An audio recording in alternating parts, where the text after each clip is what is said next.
ഒരു വാഹനത്തിൽ കയറി കഴിഞ്ഞാൽ താഴെയുള്ള പെഡലുകൾ എങ്ങനെ യൂസ് ചെയ്യാൻ പറ്റും കാണിച്ചു തരുന്നത്. ഇപ്പം നമ്മൾ നമ്മുടെ റൈറ്റ് സൈഡിൽ നിന്നാണ് തുടങ്ങുന്നത്. ഇതാണ് എ മീൻസ് ആക്സിലേറ്റർ, സെൻറ്ററിൽ ബ്രേക്ക്. ഓക്കെ, ഈ എ ബി സി ഇങ്ങനെയാണ് വരുന്ന ഓർഡർ കേട്ടോ. എ ബി സി ഈ രീതിയിൽ. A accelerator, B brake, C clutch. Okay, ഈ ആക്സിലേറ്ററും ബ്രേക്കും ചവിട്ടുമ്പോഴത്തേക്കും ഈ കാല് ഇതിൻ്റെ സെൻറ്ററിലോട്ട് ചവിട്ടുക. എന്നിട്ട് ഇങ്ങനെ ചരിച്ച് ഈ ഒരു രീതിയിൽ സ്പ്ലിറ്റ് ചെയ്ത് വേണം ചവിട്ടാനായിട്ട്.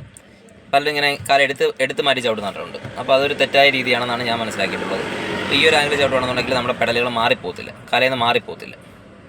ഈ ഒരു രീതിയിൽ ചവിട്ടാൻ ശ്രമിക്കുക. ഓക്കെ, ലെഫ്റ്റ് സൈഡിൽ ക്ലച്ച്.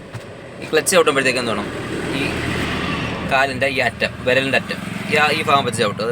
അറ്റം എന്ന് പറയുമ്പോൾ മീൻസ് ഇങ്ങനെ കൊണ്ട് താത്തി ചവിട്ടി കളയത്. ഇങ്ങനെ താത്തി ചവിട്ടി കഴിഞ്ഞാൽ ചവിട്ടി കഴിയുമ്പോഴത്തേക്കും പെഡൽ സ്ലിപ്പായി പോകും. ഓക്കെ, അതുകൊണ്ട് അത്യാവശ്യം കുറച്ച് കയറ്റി, മീൻസ് എന്ന് പറഞ്ഞാൽ ഇങ്ങനെ മധ്യഭാഗത്തോട്ട് ഈ കുഴിഭാഗത്തോട്ടൊന്നും കയറ്റി ചവിട്ടി കളയരുത്. ഈ ഒരു രീതിയിൽ, ഈ ഒരു ആംഗിളിൽ വേണം ചവിട്ടാനായിട്ട്.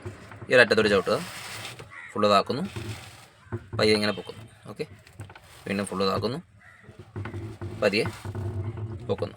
ഈ പൊക്കുന്ന സമയത്ത് എന്താണ്, ഈ ഉപ്പൂറ്റി ഇങ്ങനെ പൊക്കി വെക്കരുത്. അല്ലെങ്കിൽ ഇങ്ങനെ ചെയ്യുന്നൊരു മിസ്റ്റേക്കാണ്. ഇങ്ങനെ കണ്ടിട്ടുണ്ട്, ഇങ്ങനെ ഉപ്പൂറ്റി പൊക്കി വെക്കുന്നുണ്ട്. ഇങ്ങനെ ചെയ്ത് കഴിഞ്ഞാൽ എന്ത് പറ്റും, കാല ലോഡ് നിൽക്കത്തില്ല, ക്ലച്ച് പെട്ടെന്ന് പൊങ്ങി വരും, വണ്ടി ഓഫ് ആവും. അതൊരു മെയിൻ മിസ്റ്റേക്കാണ്. വണ്ടി ഓഫ് ആവുന്നതിൻ്റെ പ്രധാന കാര്യമാണത്. അതുകൊണ്ട് ക്ലച്ച് ചവിട്ടുമ്പോൾ ശ്രദ്ധിച്ച് ചവിട്ടുക. ഇങ്ങനെ കാലിൻ്റെ അറ്റം വെച്ച് ചവിട്ടുന്നു, ഇങ്ങനെ പതിയെ ലൂസ് ചെയ്ത് റിലീസ് ചെയ്യുന്ന സമയത്ത് ഒരല്പം ഉപ്പൂറ്റി പൊക്കി ഇങ്ങനെ ചെറുതായിട്ട് ഇങ്ങനെ ഒന്ന് പൊക്കി കൊടുക്കുക. ഓക്കെ, ചവിട്ടുന്നു, ഓക്കെ, റിലീസ് ചെയ്യുന്നു, ചവിട്ടുന്നു, റിലീസ് ചെയ്യുന്നു. ഓക്കെ, ഈ ഒരു ആംഗിൾ വേണം ക്ലച്ച് ചവിട്ടാനായിട്ട്.